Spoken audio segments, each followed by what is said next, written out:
Assalamu alaikum. Welcome to my channel Lifestyle with Seher Zishan. Hope you all are fine. Today's what I am going to do in my kitchen. I am going to make a homemade halim with the help of this masala और ये कि the ingredients that are included in halim I will going to tell you one by one.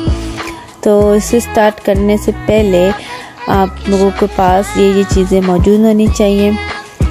ये मैंने लिया था बड़ा गोश्त और इसके साथ मैंने जिसकी हड्डियाँ थी उसको साथ डाल के प्रॉपरली गला लिया था। अब गलाने के बाद इसका ये रेशा यहाँ पर प्रिपेयर हो रहा है। तो I am going to add only 2 spoon of oil और इसका रेशा जो है मैं इस तरह से बना लूँगी और इसकी अच्छी सी भुनाई करनी है ताकि जो रेशा है वो सारा प्रॉपरली खुल जाए। और इसकी भुनाई करना इसलिए भी ज़रूरी है क्योंकि मैं इसको जब गलाने लगती हूँ तो इसके अंदर मैंने दोनों डब्बे मसाले जो होते हैं पैकेट वाले वो मैं ऐड करती हूँ। इसके अलावा मैं लहसुन भी डालती हूँ, अदरक भी डालती हूँ और फिर मैं इसको जो है इस तरह से प्रिपेयर करती हूँ। ये है मेरे चावल, क्योंकि मेरा हिसाब किताब इस तरह से है, एक मग जो है दाल, 2 मग चावल और 2 मग ही कनक। अब ये कनक को मैंने पूरी रात भिगो के रख दिया था और उसके बाद जब मैंने इसको प्रेशर लगाया तो ये प्रॉपरली इस तरह से गल चुकी। प्री वर्क जो है I personally prefer that you should make it before you are ready to do this all procedure.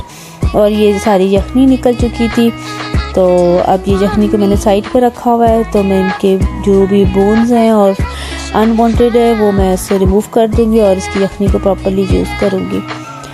और इसके अलावा जो है मैंने इसके अंदर जो दालों का इस्तेमाल किया है वो चने की दाल है, माश की दाल, मूंग की दाल और लाल वाली मसरी की दाल। ये एक कप थी, वो भी मैंने अलहदा से ये देखे रेडी कर लिए और ये मेरी पक रही हैं। ये सारी गल के रेडी हो जाएंगी तो फिर मैं क्या करूँगी वो कि रेशे के अंदर डाल के इसको प्रॉपरली सही से वो घोटा होता है ना वो दे देती हूँ जब तक। फिर इसके बाद क्या होगा कि ये जो गोश्त वाला ऑयल है और दाल के साथ मिक्स करने के बाद अलग-अलग ऑयल ऊपर से आ जाएगा और ये भुनाई हो जाएगी दालों की प्रॉपर इस गोश्त के साथ। ये मेरा खुद ही से मतलब इन्वेंट किया हुआ तरीका है और मैं शुरू से इसी तरह से बनाती हूँ हलीम। और ये बड़ा डिफरेंट और बड़ा मज़े का बनता है क्योंकि इसके अंदर प्रॉपरली जो है दालों की वो भी भुनाई हो जाती है।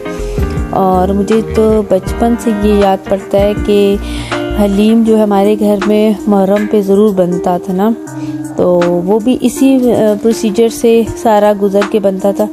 और हम हमेशा से जो ऑयल यूज़ करते हैं वो डालडा का कुकिंग ऑयल यूज़ करते हैं और इसमें ऑयल भी प्रॉपर सही क्वांटिटी में यूज़ करते हैं ताकि जो है इसके अंदर आपके रेशे नीचे ना लगें या दाल जो है वो नीचे ना लगे। No doubt it's a difficult procedure but आपको ये ना कि मज़ा आता है, इसको एंजॉय करते हैं तो you have to do this. तो मैंने भी यही किया कि एक दिन पहले सारी प्रिपरेशन कर दी थी और फिर नेक्स्ट डे मैंने इसके ऊपर ये सारी मेहनत की। तो this all procedure took me 2 days to complete. और अब मैंने इसके अंदर ऐड की है मिर्चें, स्पाइसेस भी मैं इसमें एक्स्ट्रा इसलिए डाल देती हूँ क्योंकि क्वांटिटी ज़्यादा है। और हल्दी भी मैंने इसके अंदर ऐड कर दी है और हल्दी जो है थोड़ी सी मैं ज़्यादा इसलिए रखती हूँ क्योंकि येलो रंग जो है वो मुझे अच्छा लगता है। नमक भी जो है आप अपने टेस्ट के हिसाब से इसके अंदर ऐड कर सकते हैं। तो ये कि इसके अंदर आपने साथ में टेस्ट भी करते रहें और जो है इसको सही से भुनाई करते रहें।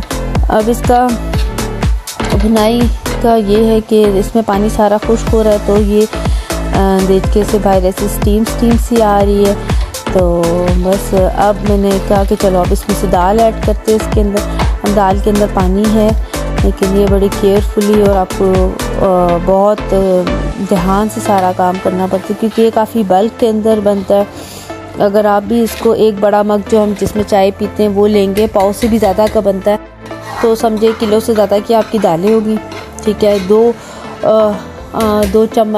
आपका आधा किलो तो कनक होगी और आपका आधा किलो से ज़्यादा का जो है चावल हो जाता है। तो ये फिर गोश्त भी इसी के हिसाब से आप लेते हैं। कम से कम आपका 2 किलो का 2-2.5 किलो गोश्त होता है, फिर इसकी यखनी अलहदा तैयार होती है। तो ये जो है एक अच्छा लंबा प्रोसीजर है। अब इसके अंदर जो आप देख सकते हैं कि भाप बन रही है और जो है हलीम अब रेडी हो रहा है।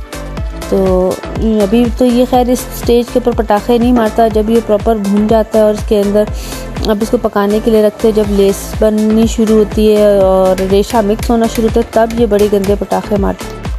तो वो फिर आपको उससे थोड़ा सा बचना पड़ता है और अपने हाथों को बचाना पड़ता है। अब ये जो है साथ साथ खड़े होके इस पर पूरी ड्यूटी देनी पड़ती है। अब ये चावल भी मेरे रेडी हो गए थे। चावलों को मैंने जो है अच्छे से गला लिया था। अब गलाने के बाद बाकी कसर जो है मैं इसी तरह से मैश कर लेती हूँ ताकि जो है चावल खड़ा ना रहे।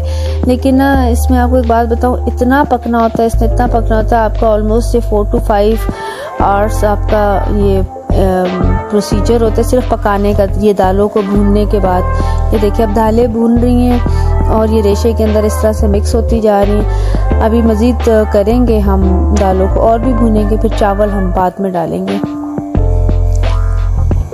आप लोग भी इसी तरह से हलीम बनाते हैं या आप लोग डब्बे डायरेक्ट ला के डब्बे वाला एक हलीम मिक्स भी मिलता है? तो आप भी बताएं कमेंट में कि आप लोग किस तरह का हलीम बनाते हैं और किस तरह का बनाना चाहते हैं। इस वाले हलीम की ये ख़ास बात है कि आप इसको एक तो माशाल्लाह से बहुत सब्र करता होता है ये हलीम, और आप इसको फ्रीज़ भी कर सकते हैं। जब आपका नहीं कभी खाना बनाने को दिल करता है तो आप निकाल लें, अनफ्रीज़ करें और इसको यूज़ कर सकते हैं। इसमें कनक जो है ना, मैं प्रेफरेबली जो है आधी ग्राइंड कर लेती हूँ और आधी को एज़ इट इज़ साबुत रहने देती हूँ, क्योंकि इसमें कनक का टेस्ट ना बहुत मज़े का आता है।